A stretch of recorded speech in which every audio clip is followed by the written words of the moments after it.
All right, so we're going to teach you how to use the tool Git. Git is a very powerful tool. What it is a source control manager. And basically what that means is when you write your own source control, your own code, you want to be able to manage that both remotely and locally by being able to version your code, by being able to roll it back when you make a mistake. It's kind of like a really, really fancy save. You've probably used a program where you had to save your work, and if you didn't save it, you could lose it all. But what Git is more of like a save program that lets you commit different versions of this program, and it's very robust. Um, I've heard it explained that it's like an all-in-one tool. It's got your sander, your screwdriver, your drill, everything you need in this one tool, if you can imagine a tool like that.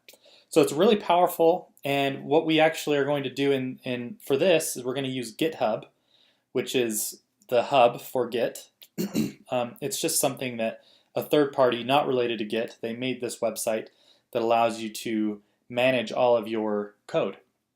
So here we've got a website that I've got. It's the PG Programming, I'm trying to remember, organization. So it's an organization that I made, and I can put some repositories in here. So in here there are multiple repositories filled with code that I've created. And this will be kind of the location where you'll go to find your assignments and to be able to submit your own assignments when they're done. This will be a great place for us to collaborate on your code. So this won't be necessarily where we want to collaborate if you have questions. It could be. It's just one avenue that we have at our disposal. So what I'm going to do is I'm going to show you how you can pull down one of these for your own, so that you can work on it by yourself. So what you guys will actually do is you'll fork one of the assignments that I make, and I'll tell you which ones that is. It might not be this Python execution one, it might be something else. So, but first you'll just fork it, and since I have two, you won't see this, but you'll just click. This should just fork onto in your location. So now that you have it forked, it should have your username and Python execution. And so now that you have it here, what you need to do is you need to clone the repository. And the reason why it says clone is because here's a repository that's on the remote server. And what you're going to do is you're going to clone it onto your server and into your coding environment, as we will see. So you'll just click on this area right here, and you'll copy it all. You can copy it to clipboard using that button. And then we'll go over to our coding environment, and we'll just say git clone, and then we will add the URL of that remote repository and just click enter. And then it does all the work. So now we'll see it there, and we should see this new folder here on the left, Python execution, and it's got all of the same things that I've got right here. So now you've got your local version, your local clone of that remote repository. Now, if I wanted to, I could open up one of these, and I really wanted that down here. And now if I happen to change it, so if I began to write this program, I could say something like that. I can ask for the server's name, and then when I save it and then come back here, I can say git status. Oh, I didn't enter it. So you can change your current directory CD by saying CD and then the one that you're wanting to change to. So Python execution, and I tab completed to get that. Now when we're here and then I say git status, it will show me, it'll say, oh, you modified the tipcalculator.py, which is this file. Now what I would need to do is the way that Git works is you first have to stage your revisions, and then you have to commit them. I don't really typically see a lot of use in staging them first. I'm not a Git pro. I know there'd be somebody out there that would say, "Oh, you totally have to stage all of your changes."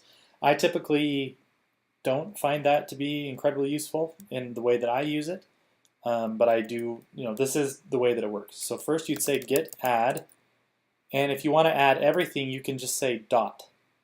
So git add dot would add that. But if you just wanted to add a few things, then you can specify those separately. So git add tip calculator. Now when I say git status, it's going to show that it's going to show up in green, meaning, hey, this is staged now. And you can see the difference, even if it's not red or green, sometimes it isn't. But it says changes not staged for commit. And then it showed it here. Now it says changes to be committed. So now it's staged. Now what we have to do is we have to actually commit that. So what we do is we say git commit, and then there's this, we have to put in a message, so we say -m. So whenever you're wanting to do special things, you can add these parameter values. So there are, you could also put in help, and it would show me all this help. So it shows me everything that I can do with a git commit. You just click Q to quit. If you're not interested in that, don't worry about it. That's just if you're curious. But we say git commit -m, and then in quotes, we add our message. So I could say something like, this is a change, whatever you want it to be. So we put that in quotes, and then we commit, and then it'll tell you, oh, that worked, and it'll show you right here what your commit message was. Now if we say git status, it'll tell me that my branch is ahead of origin master. So what is origin master? Origin is my remote. So remember how I cloned this? This is my origin. My origin is the remote version of this. And then Git has this concept of branches. So imagine that if you wanted to have, maybe you've worked on an assignment with somebody before and you've actually had to create different versions of the same file. And so you're working with Joe, and Joe is working on his revision and you're working on yours, and they branch, they become different. And sometime you might actually have to come back and merge those together. But at the current moment, you're just working on your own separate branch. We won't worry about branches in here. We'll only deal with the master branch. That's just the default. So what this message is saying is that my branch, my master branch, as you can see here, you actually won't have this. This is something special that I made my command prompt do. But it's saying that your master branch is ahead of origin master, which makes sense, right? Because we just committed, we have one commit that we did on our local version that we haven't pushed to the remote. So what we have to do is we actually have to say git push, and then we specify our remote, which is origin in our case, and that's what it'll be for you guys too. You can have various remotes. That's why we have to specify this remote. You could have another remote that is like my server, but ours is origin. So git push origin, and then specify the branch. So git push origin master. That will do everything you need it to do. Now I just have to put in my username and then my password, and it will actually push it right back to our remote. Now when I refresh, so we should see that this was only had revisions 2 months ago, but now we've got a revision on tip calculator 2 minutes ago. And it's got my commit message. This is a change. If I click on it, I can see what I did. If you guys remember, I added that. So now it's showing my changes. So just to kind of recap on what we did, is we first forked. So if I can go back.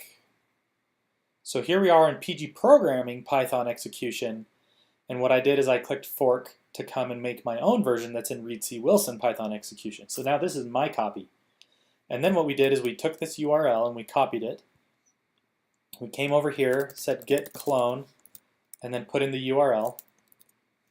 Then what we did is we made a revision which is this one. And then we were able to see that we had changed it by saying git status. We added those changes and then saw that they were staged. But staging isn't it. We have to commit. So then we can say git commit with the commit message and committed that. And then we can see if we do git status. Git status is your friend. You'll do it a lot. Now you can see that our branch is ahead, and then we can say git push origin master. Type in your username and password, and then you should see, when you refresh the page, with our new commit message and a more recent commit. You can even come into commits and see, I did my initial 2 months ago, then I did this change, changed it back. Now we're done. So that's how you can use Git to manage all of your own assignments. I really think that this will be beneficial as you are doing your own assignments. When you have them pushed up here, I can come and look at them and I can make comments on them. It's a really useful thing to use. So anyway, that's a little Git tutorial and a GitHub tutorial, and I hope that really helps.